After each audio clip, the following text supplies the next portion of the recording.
The last time I visited the home, the lights were still on inside, just how they were found the night of the murders. Since then, more leaves have fallen off the trees, so it's easier to see Sigma Chi in the distance now. 24 hours a day, security is still outside of the home. As the days go by, less and less media have visited the home. It's a scary thought to think that the perpetrator might just get away with this heinous crime.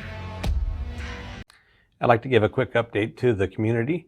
Starting Friday morning, we are going to be bringing in a professional cleaning crew to go to the residents and begin cleaning. Part of the reason we're doing that is because of the biohazards as well as chemicals that were used during the investigation. So there will be activity over at that residence on King Road, and we just want people to know about that. I'd like to update everybody on the amount of tips that we've received. Number one, because we've received a lot more tips here recently and we're continuing to investigate those and follow up on those. We've received over 19,650 tips. Email-wise, 9,025 of those have come in. Phone-wise, 4,575, and we've received over 6,050 digital tips. We want to thank the community for all their help and thank everybody across the nation for the help that they've given us. Breaking news, Maddie's father has spoken out as to how he found out about her passing. He states that it was a normal Sunday and that he had taken himself out to see a movie. During the movie, he received a call from Maddie's mother and he sent her a text that he would call her back shortly. He then said his own mother called him and that never happens back to back. When his mother called, she said, quote, "Just come over." He said at that time, quote, "I had a feeling it had to do with Maddie." He goes on to say, quote, "On that drive over, I was thinking of all the terrible things that I was preparing for and none of them prepared me for what they actually told me." He says it was at that time he called Maddie's mother and, quote, "We didn't even know what to say to each other. We were just sobbing." He said they cried together on the phone. There were just no words for anything of that. I'll keep you guys updated. What do you think? Drop in the comments. Here's what we're learning about Idaho murder suspect Bryan Kohberger. Let's start off with the vest that he's wearing. Some people online are saying that this is a bulletproof or tactical vest. However, it's likely used by the jail. It could be referred to as a pickle suit. Usually people are put in this vest when they are on suicide watch while in jail. It's a thick fabric, making it impossible for somebody to get out of. Kohberger is listed as a PhD student at Washington University studying the Department of Criminal Justice and Criminology. And in case you were wondering, Moscow is just 13 minutes away from Washington State University. I'll continue to update you as we learn more. I also want to mention that Moscow Police Department is expected to hold a press conference within the next couple hours where we're expected to learn a lot more information in this arrest. Xana, Xana. Kernodle, Kernodle.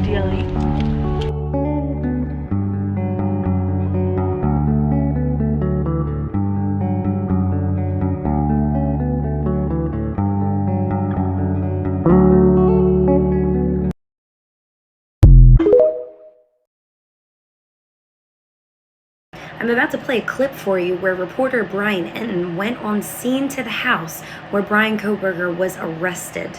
You're going to see footage of him walking on to this property. This property is probably allegedly Bryan's parents' house, but this was the home in which Bryan was arrested. And note, when Bryan and the reporter walks up to the front door, you can see that there's duct tape on the outside door, which could indicate a broken glass possibly, or it was there before. You can be the judge to that. But take a look at this, and at the end of the video, a voice inside the house speaks. It's very dark here.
I'm a reporter.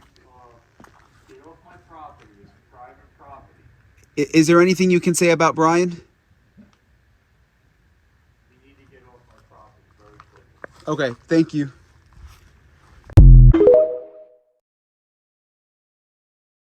December 31st, we got some news on Bryan Kohberger.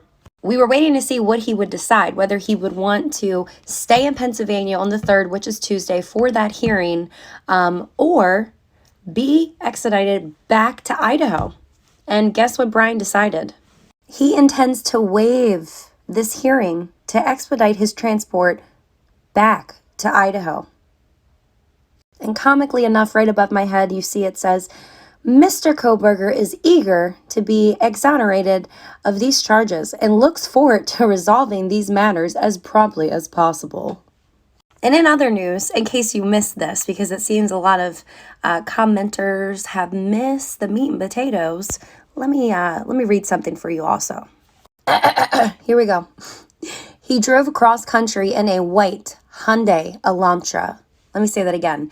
He drove cross-country in a white Hyundai Elantra and arrived at his parents' house. Let me say that again. Arrived at his parents' house in Pennsylvania around Christmas, according to a law enforcement source. Authorities were tracking him as he drove and were also surveillancing his parents' house. So in case you missed that, they were tracking him, they were watching his parents' house, and they were on his tail this entire time. So, kudos to Moscow police. Big fan over here. Big fan. I do think it's very interesting, and I probably come off a little bit comical at the fact that he is waiving this right and wants to get to Idaho right away so he can clear this up, and how nonchalant his demeanor in this is. So I'm happy that he chose this, because if he were to stay in Pennsylvania and do the hearing, that could have just delayed this process another 30, 40 days. So good call, sir. We'll see you in Idaho.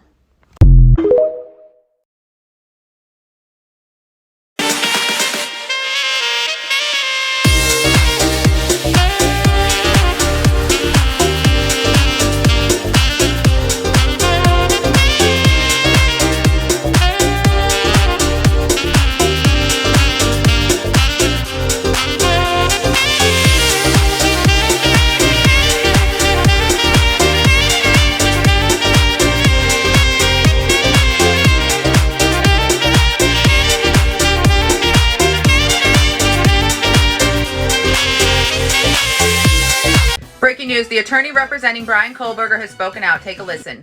He was aware of the ongoing investigation of the death of the 4 individuals, but he denied, I guess he would say that he implicitly denied any involvement.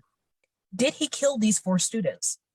I would say at this point, no, but he did not specifically say that, nor did I ask that question. He is very intelligent. In my hour conversation with him, that comes off. I can tell that, and he understands where we are right now. He's doing okay. He's shocked a little bit. Obviously, he's calm right now. We don't really know much about the case. What do you guys think? Drop in the comments.